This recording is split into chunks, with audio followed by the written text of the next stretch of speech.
रे सुखरिया रे सारे भैंसिए बांध रे बड़े खोला भैया बांध खोले टलो चार लोग बनन नहीं कलो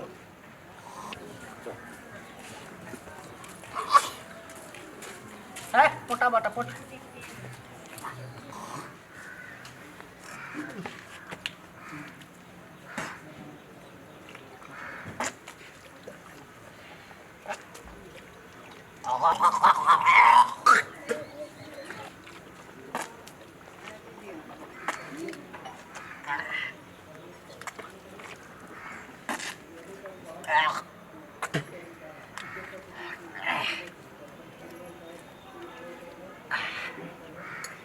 बाजी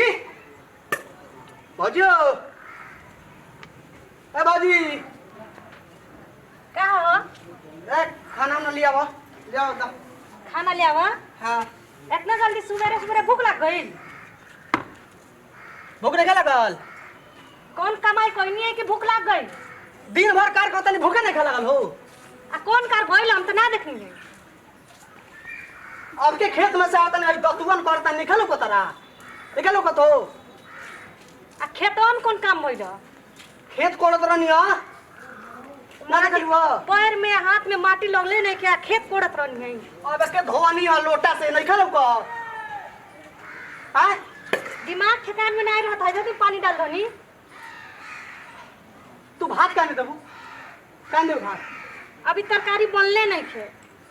तू जब डेली जब भात मांगे नहीं तो कहे तू भाते नहीं खे हैं ई कौन चाल होता है कौन चाल हो जब नहीं खे खियावे के नू तो हिस्सा में हमर बकरा लगा दे 100 में सीधा बात बा ढेर भचर भचर ना बोले के चाहिए तो जो कुछ बचर बचर बोलता नहीं हो का काम धाम बतले नहीं क्या भचर भचर बोले भैया झगड़ा करे कर दो हने अब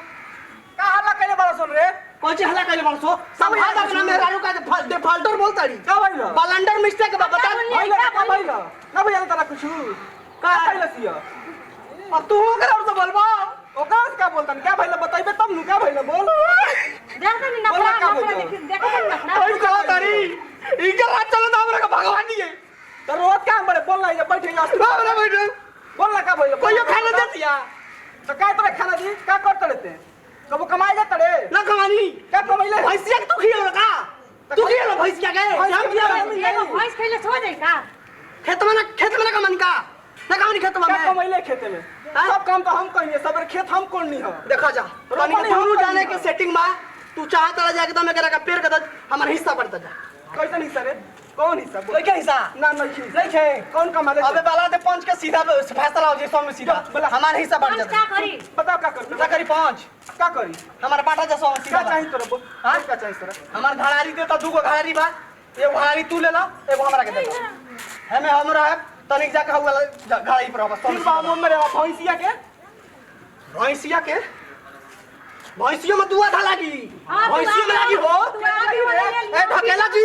ढकेला जी मारे और देखाइबे ना दिखाए। बे और देखाइबे दे भैंस हमर 100 में सीधा बा भैंस में भी आता बांटता जा के तो बताई बोल बताओ हमरे बैठ अस्तर बैठ हल्ला मत कर बैठ हां 100 में सीधा हमार बीपी हाई रहेला एकदम बताओ का बोल बताओ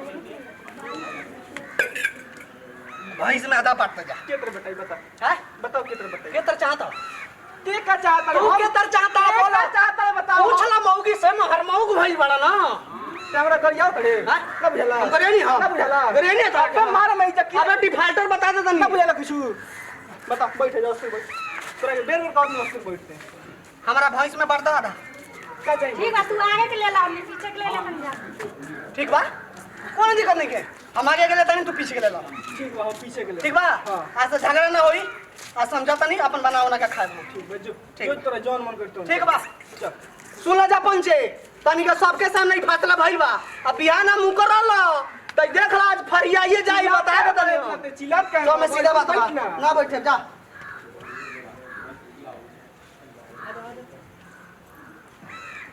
कमरिया टूटे रे नौना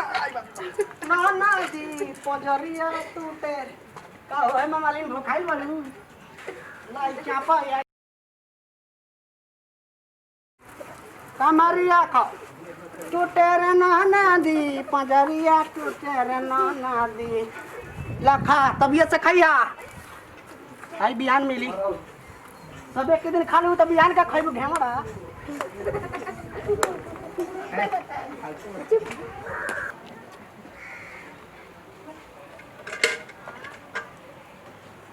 एक्शन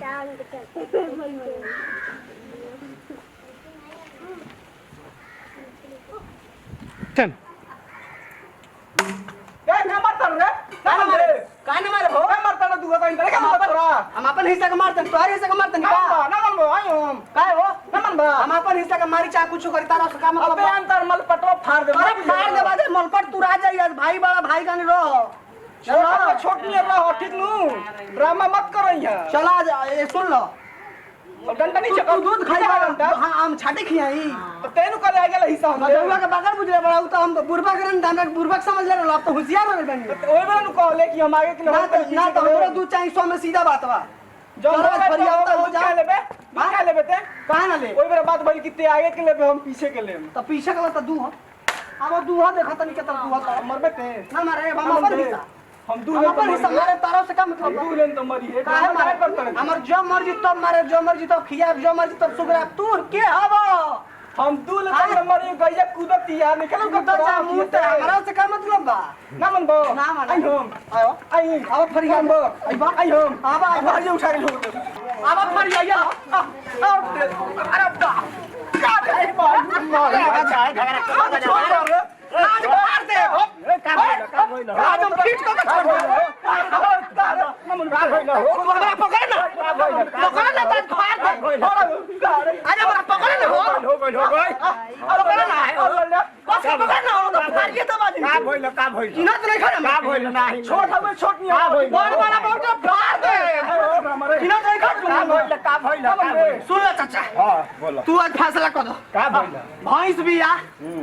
ई कलश की आगे के तेल पीछे के हम तो पीछे का पियाई हमर दूध दिए ई मझौआ के बगल पीछे ले बड़ा आज फाड़ दे दूध दुहाई में से दूध ना धारा पर बाटी हो गए बच्चों मारा जाला पंच के दूध दुहाई हल्का ने तोड़ा लगा दी है धारा करना के लिए तू फैसला कर दो देख लो बड़ गुना कुछ नहीं के बोलो तोहर इज्जत देखा तारी चाचा बुझ लिया दूध दुहाई तो मौरा तू दे दुनिया प्लेट बाटा पर खइहा जा आई सुनो अगर ना कोई बोला ठीक बा ना अस्थिर बैठ चाचा तू बैठ बैठा चाचा बैठ बोला जा फैसला करो का दिक्कत बा भाई फैसला करो ना तो ये बुझ दिक्कत ये बात अगर कपार फाड़े नहीं के मानत तो के तरह का कहो तो बताओ तू फैसला करो हम जे तरह चाचा तू कहबा नु हम ओई तरह करे 100 में सीधा बात बा दूध दुहा तक में सादा दिन बात का फल ले लो जा ठीक बा मंजूर बा क्यों जाना काय मंदिर बोई बड़ा बात फैल गया तो कहनो चाचा देख लाई दोगलाई टगलाई बतियाओ ता हमारा माथा घुमा लू तो ये खिस बुझिए हमार नहीं सब हाँ। भाई समझा दो समझा देंगे तो हम मंजूर करो चढ़ाइए यो भोई चढ़ाइए ठीक बा हां हमारा मंजूर कर चाचा हमारा मंजूर बात का पन रहिए जा